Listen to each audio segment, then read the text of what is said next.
on it. Excuse me. And you know, road design, bridge design, low water crossing, designed a school in Organy in Afghanistan. I don't know if it's still there or not because we built it. I'm pretty sure the Taliban probably is using it for other means. Yeah. But yeah. Cool. Cool. I'll just lower this real quick. I did that for, 15 years. What year you joined? I joined a year after 9/11. 2002. Was that the motivating factor? It was, 9/11 motivated me to join the military. You know what? I didn't even think that I was going to be in the military. I didn't even want to join the military. My dad was in the military. And I'm very estranged from him. And it just, I just did not see myself fighting in a war. And then war found its way to me. And I think at the time, I was so searching for a rite of passage into manhood, and I thought that I would find that manhood in battle. So I joined the military. Now knowing, I didn't need to find that. In that setting or that situation. No.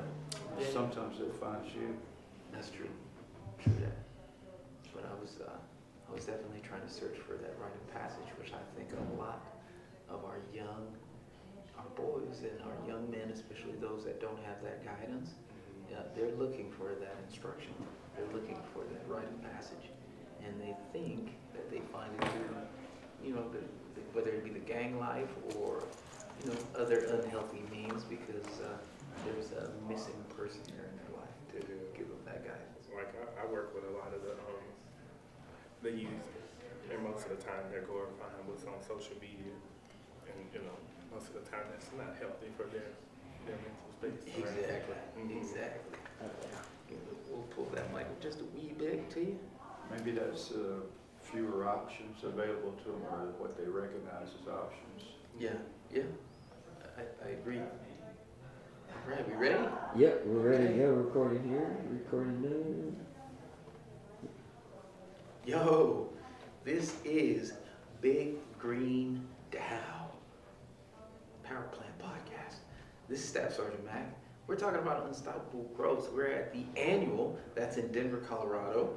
And I have two amazing people here. Two of the amazing, I gotta say it again, amazing folks that work in the field of growing food, obviously, because that's what brings us all together. But I want you guys to introduce yourselves and tell me a little bit about what you do, and we'll start with you. My name is David Cason. I support my wife in her food ministry as such. My background is in historic preservation, so I was handy with a saw and a hammer, and there was a need, and she's kind of my North Star, my guide, so I support her all the way. My name's Ashton Ellis. I work for Gardopia Gardens.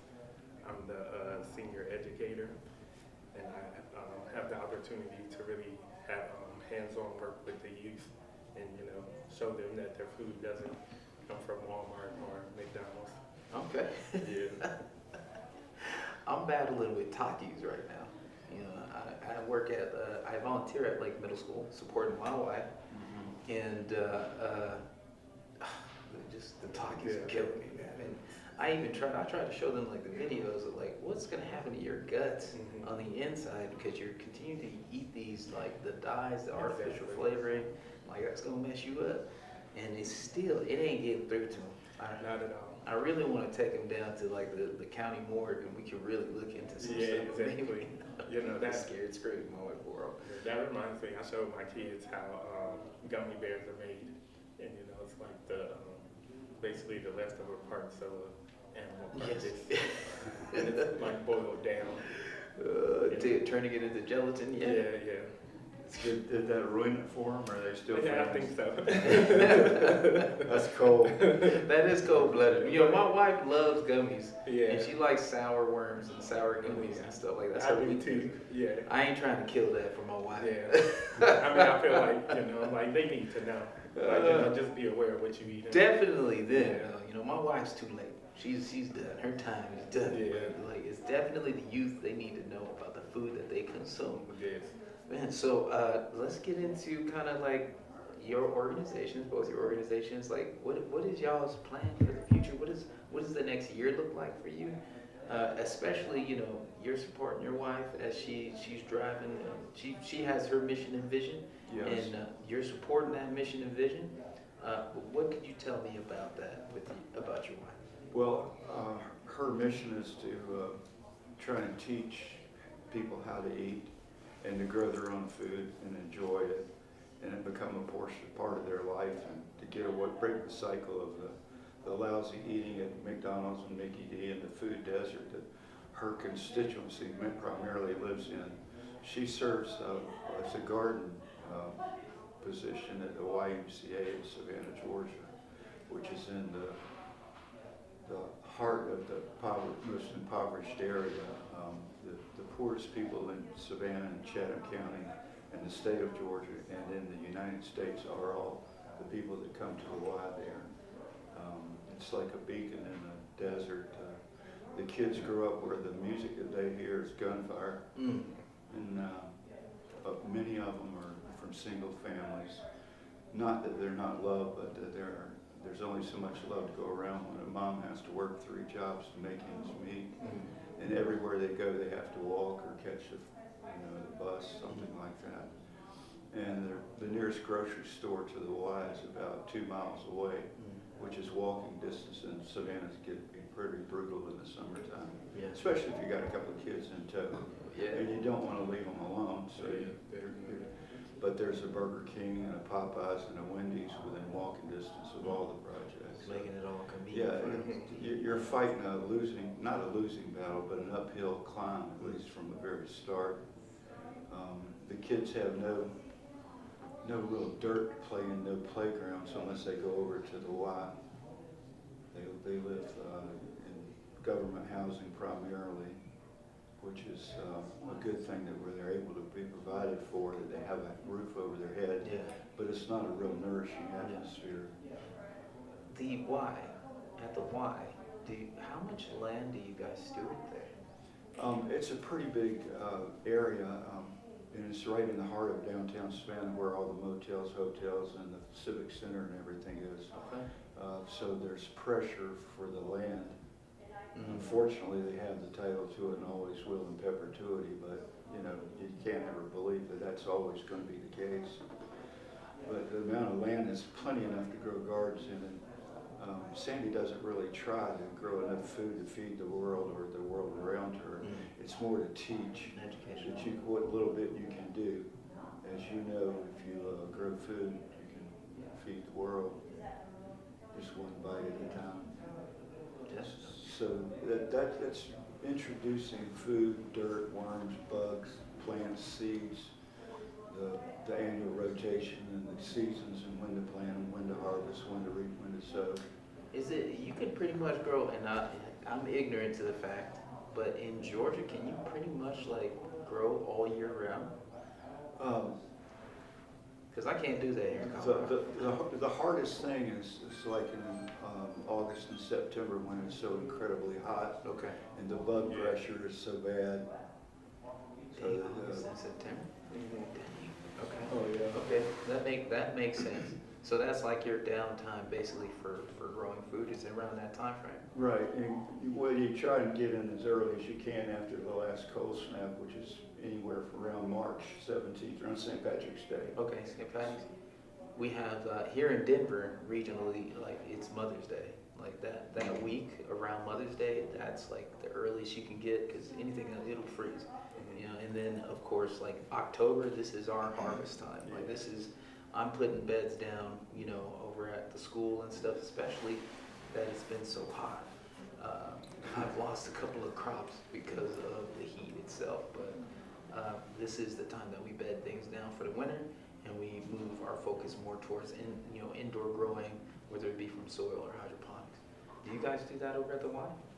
There's a little bit of hydroponics because it's of interest to the kids. They like to see it and they get to play with it firsthand. And it's something you can deal with when the weather's bad. The weather in Savannah is kind of similar to, well, like the curveball y'all threw us this week. Yeah. Last year there was snow on all the peaks when we were here, Yeah. and it was chilly in the morning and chilly in the evening. And if the wind was blowing, it was cool during the day. But Savannah, if you don't like the weather, you can wait 5 minutes and it'll change, generally speaking. But right now is the time for getting the beds prepped. You can't plant anything yet. It's still too hot. Okay. Dang, that's wild. And it's hurricane season too. There, Yeah, y'all yeah. can hear about that. Because we got another storm system getting ready to come through. In the Gulf. Basically the same route that this last one did. Yeah, I've been watching that. We're hoping that we're on the best side of the storm when it does go by. Yeah. That's wild. But we were very fortunate. Nothing compared to what North Carolina went through. We just got some wind. Nashville and all that. Dealing without electricity for a while is a big shock to most systems. Everything depends on it. You lose all your food, refrigeration. Yeah, refrigeration. 911 wasn't even working for a while. You know, and dang, that brings up, we're gonna come back to climate change. Let's talk a little bit more about Gardopia. Yeah, so. What's going on down there? What's your aspirations this year? We are just like working on expanding, getting into more schools. Like I believe we're gonna. I thought y'all were in like a gazillion schools already. I heard Gardopia was holding it down in Texas, right? I believe we are like at 70, but I'm pretty sure, I'm pretty sure there's probably more now. But yeah, we've just been planting. Like, I mean, it's fall right now, but it's still like extremely hot. Like I planted some root vegetables, some radish, and I planted some kale. But since it's still so hot, like the caterpillars are still out and eating my crops. And so I'm like hoping that eventually, cool down and the plants will get a chance to grow without being eaten on. Here, I got a question for you about pests. Like, do you have Japanese beetles in Texas? And do you have Japanese beetles in Georgia? What do they look like again? They're greeny, marble, purple like type of metallic? beetle. Yes. Yeah. Actually, I did see and one. ravage roses, Yeah. like any type of like flower, like they're all after them. Yeah, I've seen some at one of my schools. I was kind of fascinated by the color, but then I'm like, it's a beautiful color. It is. A horrible creature. Yeah. And nothing out there right now is like it's from Japan, or so like we have nothing here that will regulate that. Yeah, I can see that. Like, there's no natural predators. No, there's not. So I'm like, spiders are overlooking them. They'll get caught in their web or whatever, and they're not eating them. And I'm like, come on, please, birds? somebody. Do birds go after Chickens them? do. Chickens Chickens obviously go after They're everything. dinosaurs anyway. Yes. They're very primitive. Yes. In fact, that's how I get a nice little exchange. Like, I'll capture the beetles, I'll freeze them, and then I give them to this little chicken farm up the street, and then they hook me up with some poop, man. It's a great relationship I got with them folks. Yeah.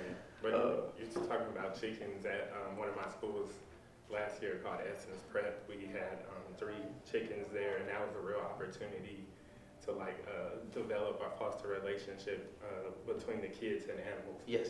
And like when I tell you they love them chickens, they love them. Cause like anytime I would go out into the garden, cause it's like the garden is in the playground. Yeah. So anytime I would go out into the garden, I would let the chickens out.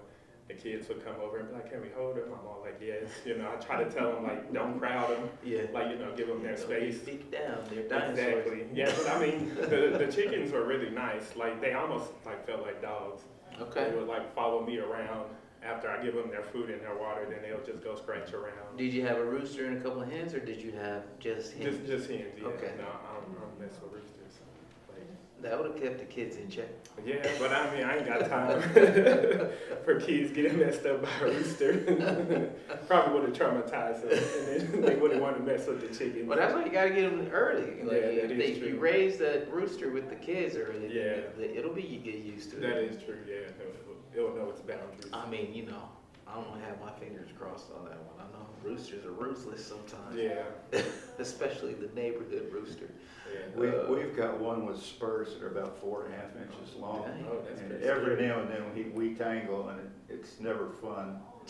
I don't mess with him. We have a mutual respect on most of the time. I feed him and he leaves me alone. How many different types of animals you got out there? Well, let's see. Being on the island, we attract, if you feed anything, you're going to attract all sorts of stuff. So we've Yes. got a bunch of feral cats that come by the house. Of course. We own one that comes inside and out. We have 4 chickens and 1 rooster, 2 dogs. I think that's it at the moment. Anyway. Okay. All right, you ain't gonna get no goats or nothing? No, no. No Well, goats? I think they're illegal. I think you got to have a permit to have Really? one They're on the illegal? island. Yeah. It's just a small island. It's like 3 Okay. miles long and half a mile wide. I guess if you go overboard with the goats, I can see that. Yeah, But they could We're probably. at least like 2 or fortunate. 3. Yeah. We're fortunate that the neighbors have never complained about the rooster going off at 4:30 in the morning. It's a regular And thing. they good Cock-a-doodle-doo. insulation. I got a neighbor across the street from me that has a rooster, and about 4 o'clock in the morning. That's when he starts popping off. Yeah, Yeah. gotta let him know. Hey, Mhm. he's gotta let you know. So, so as you know, you've been here at the Big Green Annual. What kind of things can you identify with the DAO that can help you guys achieve what you want to achieve? And whether it be at the individual level of your organization, backing your wife up, or it be collectively, how can, you know, the DAO help you accomplish your mission and grow your vision? I'd say it's a real good networking opportunity. I've got to meet a lot of really cool, interesting people. One of the speakers we're talking about, I think what's the word? Hold on, I can't think about it right now. But it was strategic planning. Strategic planning? Yeah, that was Okay. a real big one in partnerships, because I realized going in these schools and stuff, it's important to have plans, talk to the schools or your point of contact, let them know what you're working on, what's your plans, Be give them transparent, updates. yeah. Exactly, because the more transparent you are, the more they're willing to let you do more. Vision, Exactly. support what Yeah. you're trying to do. Mhm. That's dope. Well, good, Yeah. good. And how about you, sir? Well, it's pretty much the same thing. In talking to the various people that are here in attendance, each section of the country seems to have a different need or a slightly different one, so it's nuanced from place to place. But our big thing is, because weather's a factor, besides the previously mentioned bugs and rain and this and that and the other, it's breaking the idea that you really need to grow your own food or have a fresh supply of good, nutritious, valued food, and stay away from all the to-go centers, and even the 7-Elevens all promote extra large jumbo drinks, which are full of dye and sugars of all sorts, all kind of crazy Yeah. stuff. We have what is it, high fructose corn syrup. Oh, yeah. All that. My wife has a rule that if it has more than 5 or 6 ingredients in it, you don't buy it. That is very That's true. And some of the stuff you read, it's got 6 or 7 different types of sugar in it. Yes. Or it'd be a whole paragraph. Yeah, Yeah. something I ain't never heard You before. can't even Or pronounce Yeah, I can't pronounce can't it. spell it either. Like when I'm grocery shopping, I like to look at the ingredients, and I really just simple stuff is all you need. Like all that extra stuff, you gotta really realize how your body reacts to it and what it does to you. Definitely. I gotta ask you both. Earlier before we sat down, we kind of talked a little bit about the military and whatnot, and we started to kind of scheme on a rite of passage into adulthood.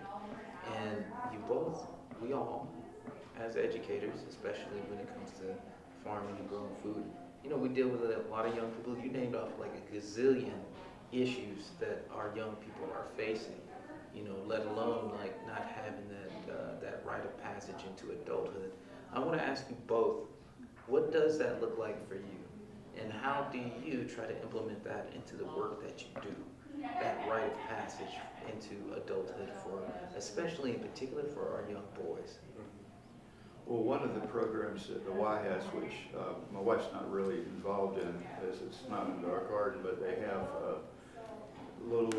not Little League, just junior football and exercises like that they sponsor on the site, where they have a fairly healthy, safe environment to learn in and to do their sport things. And the fathers and even the mothers come out and coach.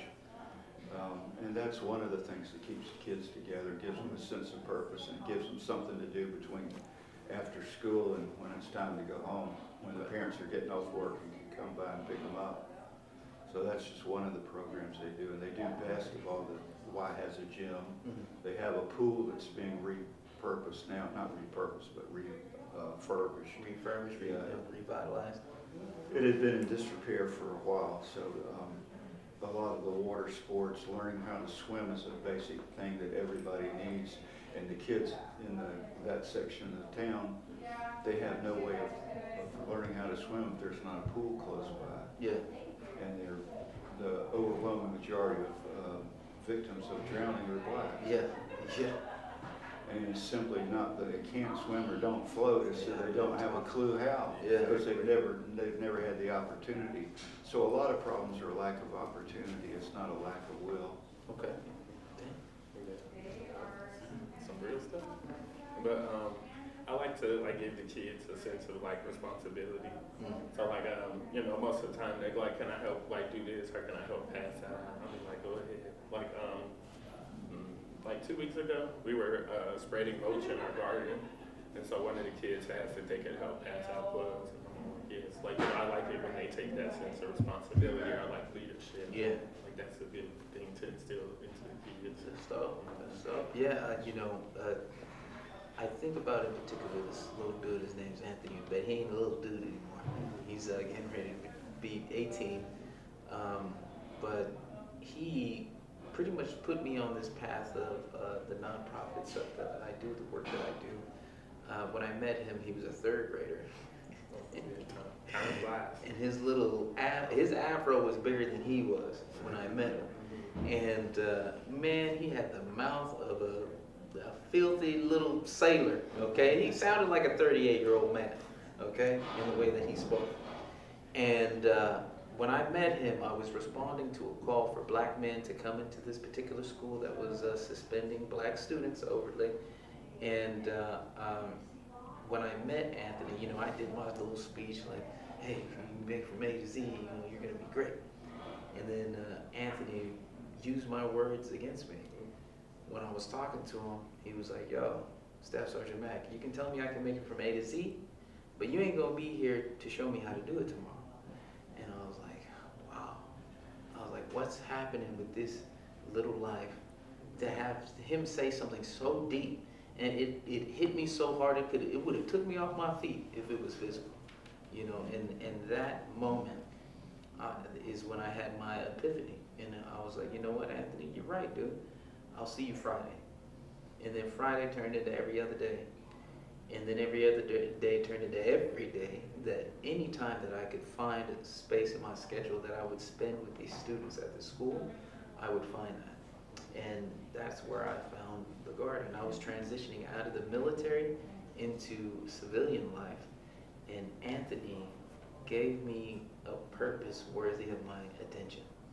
And I think it's a purpose that we all can feel and do, no matter what your profession is. It's just to spend time and invest that time with our youth. I don't care if they're yours biologically or not, but them little kids in your neighborhood, they need you, man. They need us. And I don't know about y'all, but I feel like, because of, we got to make money, ultimately. We got to pay the bills, but it has come to a point where you got people juggling 3 jobs to try to make ends meet, and then there's this huge gap that needs to be filled to guide our kids. Because you could say the parents are so busy working that they don't really have the time to give them that affection, that attention. Exactly. You could say that's where we kind of come in with the work we do. Exactly. So you know where I'm going with it. Yeah. So what I'm saying is, man, you guys are amazing to stand in the gap for young people that may not have that opportunity. It don't even matter about your skin tone, the color you are. A person willing to invest in young lives, man, and help guide them to find themselves is priceless, man. Priceless on the amount that you're putting in.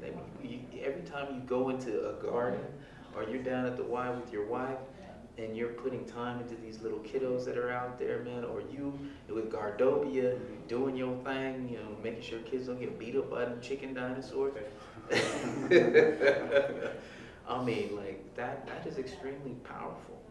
So I guess my next question to y'all is, what advice can you give other people that may not be in our particular industry of work, but what can you tell them about, like, just investing that time into young people, into our future? How important is that? Like, is it worth it?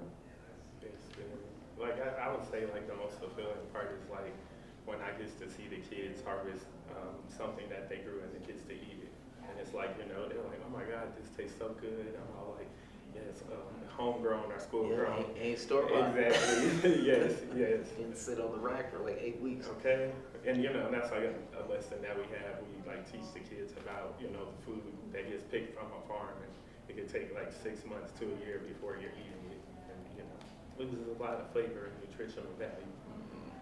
I've seen the same thing with the Y in the garden, that the kids take ownership once they play in the dirt and plant a seed and it comes up, or plant a seedling that they've got, and then they try the food like they would never eat if it was on a plate cooked in the lunchroom. The exact same food, not nutritionally, but the exact same thing. A bean is a bean, more or less. But if you ever eat one or pull a carrot, you know, they're used to, in school, they get these carrots that are 3 inches long that look like they've gone through the pencil sharpener. They have no flavor at all. Then they pull one out of the ground that has the roots and the dirt dripping off of it, and they clean it off and take a bite, and it's all the difference in the world. The flavor explodes in their mouth. And they take pleasure in it, and they take possession of it, and they did that.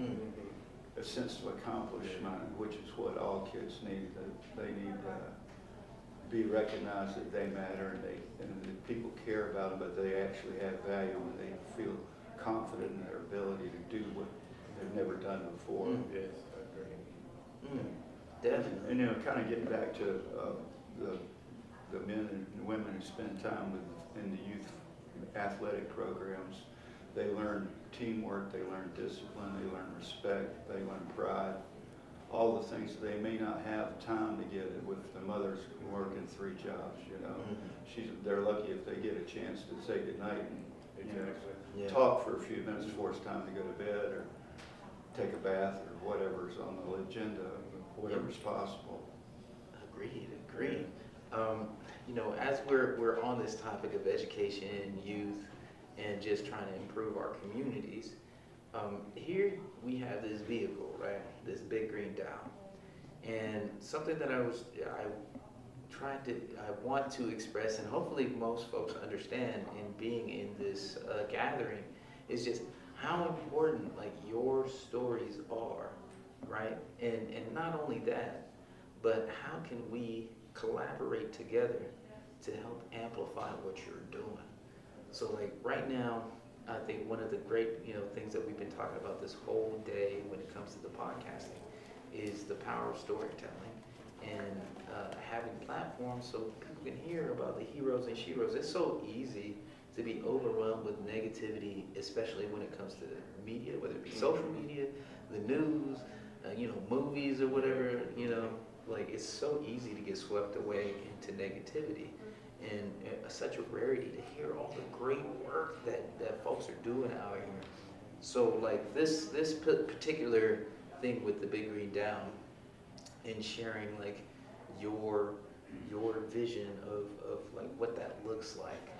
You know, how can folks in San Antonio help out folks in Savannah, Georgia? And what is that connecting factor that you think that we can do to collaborate with one another? I think just being able to come to, like, meetings like this and to talk and to see, swap best practices, that kind of stories. Because, like, there's so much difference between climate and whatnot, blood pressure, pesticides, whatever you happen to be running against. Every section of the country is different for a reason, but, you know, climate has so much to do with that. But people are people, you still got to eat. You got to figure out a way to grow something that's healthy and nutritious and that they will eat. And get more people involved is really what needs to be done. So you see an issue with getting people involved in, and I'm gonna pick your region of the world, Savannah, Georgia, at the Y. What do you think the DAO can do to help you out? Whether it be if there's like, I don't know, maybe like at the local level of government, like who you need to be talking to help get maybe like some workforce folks to come over and volunteer their time to help support you guys, or even when it comes to like grant funding and stuff. Because here at the DAO today, I reached out specifically, since we're in Denver and we were going to have folks from Denver in these meeting spaces. I wanted to make sure that government entities came through that door too, to kind of see like what the hell is a DAO, you know, how is that helpful, and then also like just resource sharing. So how can the DAO help you out in Savannah, Georgia, whether it be, like I said, getting volunteers or workers or people that have specific skill sets that may help you guys out, whether it be designing your websites or helping with like your taxes, or like what do you think we can do to help you and your wife out? Well, yeah, one of the things you just mentioned is volunteers. We're always short of volunteers, and there's nothing we can do about the weather, but when it's 100 degrees outside, the humidity is 87%, which is what Savannah averages yearly. Okay. Now I'm reconsidering going down to Georgia, Atlanta, Georgia at least. It's about the same in Texas too. If you're under conditions like that, you're going to the beach, it's okay. Yeah. But if you're going out in the sun when there's no breeze or anything like that, and you're supposed to be tilling the soil or hammering nails or planting, they're picking bugs off plants. It's a real thing. You have to be dedicated. You have to have love for your fellow man. You have to care. All right. So Well, getting the word out is probably the best thing. Big Green support-wise has been fantastic with the grants, but actually getting people to implement what you're going to do with them and have a positive role. Like basically, like you're saying, like we need more community engagement. Exactly. Yeah. okay. But in our particular, where she is with the Wyden's location in the heart of the poorest part is, there's nobody in that area that can really pick up the pieces. You really need to appeal to people outside that have special knowledge or time. Because I was going to say, being in those like low income like neighborhoods, there's like a lack of knowledge of like growing your food and like, you know, being more self-sufficient. Yeah, if you're grown up on fast food, Popeye's chicken and stuff, man, that stuff tastes good. It If that's does, what you eat, yes, and if that's what you're used to, you may not like the first time you try okra or broccoli or. Yeah, like because it's actually fresh food. I don't like liver myself. I know that. Okay. Well, how about you? What's going on in Gardopia? See, it's a good thing Lucky ain't here. Yeah, like we're doing a lot.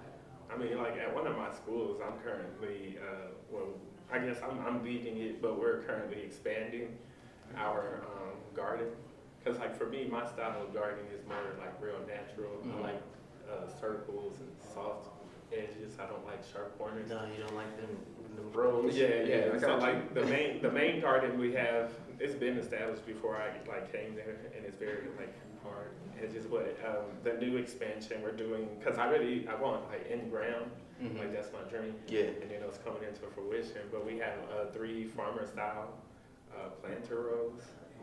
They're probably gotta be maybe 20 to 30 feet long. 3 of them. Oh, And so like I've been slowly planting. that's huge. Yeah, they're pretty long.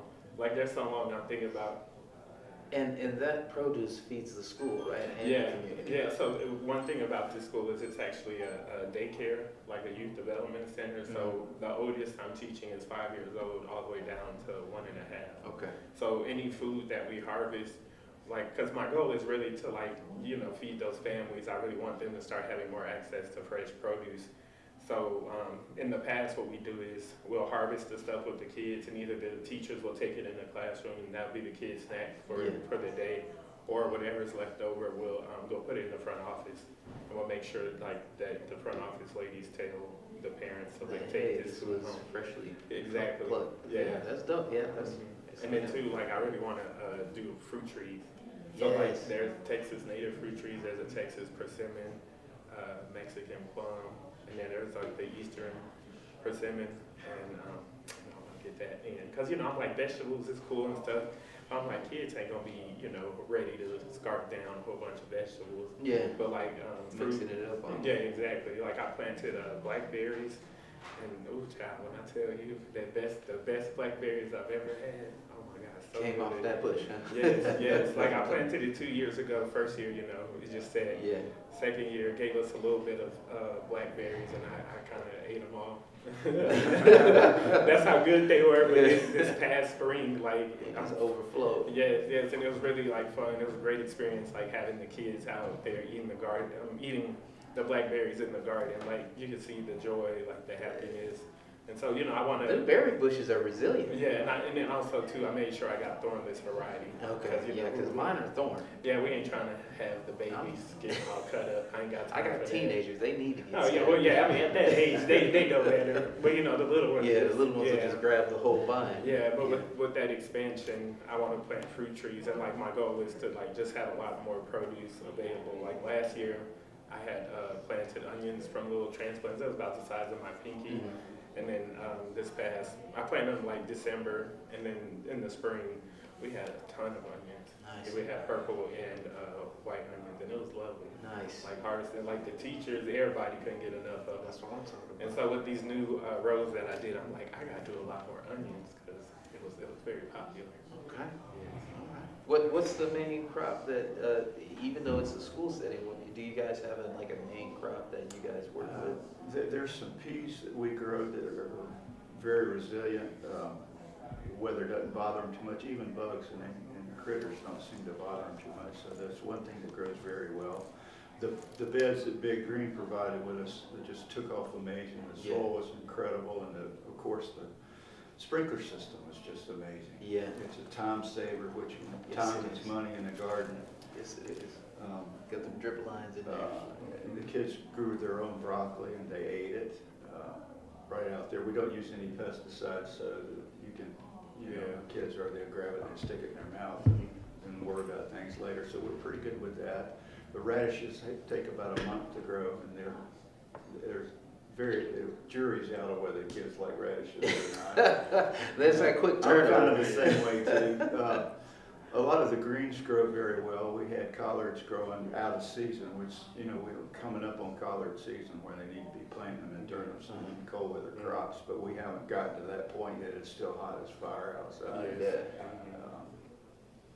And we grew a few strawberries. The bug pressure got to that, but the kids loved them. I tell you, it's too hot in Texas. Like, if we are going to plant strawberries, it's like we got to do it in person and make sure it has like plenty of shade. Shade cloth or whatever. Yeah, I got shade cloths on the bad boys too, especially over here. Dang. Well, that leads us into our next question. If you had a garden sign, what would it say? You walk into your garden, what would that garden sign say? You know, I actually was at a thrift store and they had a garden sign. I try to look through my phone, but it was really like very inspirational. Well, I mean, I guess I would say like, you know, planting seeds, planting tomorrow. I think I see that. Planting a seed is like planting tomorrow. Or, you know, Okay. something like that I around like that. around there. Yeah. Okay.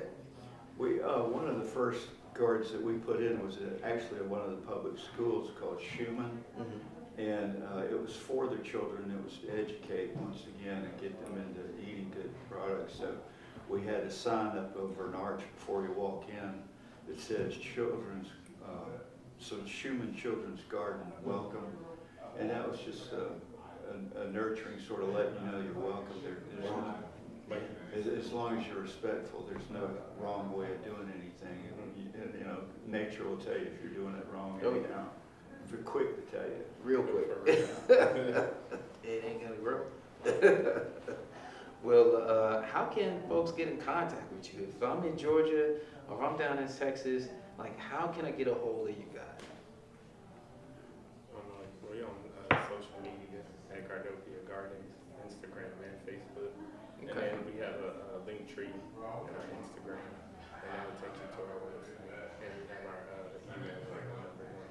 Okay. I'm sure you're talking to Fred Flintstone. of the new media age, so I'm not really up on what we've got going there, but I'm sure it can be searched out and found. The Y has contacts, so West Broad Street Y, Savannah, Georgia.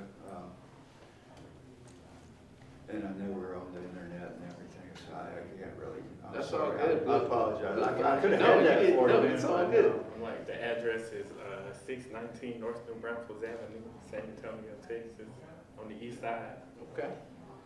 Where's your? He's got me in, man. Go check it out and get involved, man. Like you heard it right here on the power plant. You know, down in Georgia, Savannah, Georgia, the Y needs those volunteers to come out, help with the garden, get involved, man. Whether it be sports, honestly, your life is a blueprint and a map, and you can share that blueprint and that map with young people who haven't started their voyage yet. And just your knowledge alone will help guide a new life and maybe even a new leader into something great. So don't forget that, y'all. Whether it be you volunteering or donating to the Gardopia, or you volunteering and donating at the Y down there in Georgia, like, you're important, and the work that is being done is extremely important, because that's the future, man. It's the future. Well, thank you, gentlemen, for sitting down with me today. My pleasure. I appreciate it. This is Staff Sergeant Mack. Ashton Ellis. David Cason. And we'll see you next time. Don't let this be the last time we get on this mic, y'all. And don't forget to live your best life. All right, we got a lot of good content off that. Thank you for sitting down. Glad I could help. Hey, if you can just touch one life, you've done something. Exactly. Definitely, But if you definitely. don't try, you don't get any. Yeah, And yeah. you know, like, cause I'm like so passionate about what I do. Like, I really do just, like, it's just the plants for me. Like, I'm obsessed with plants. And like, I really don't realize how much of an impact I make on these kids until I see like their reactions to me. Like when I'm walking into school, like, Like, yeah, they're like, Mr. A,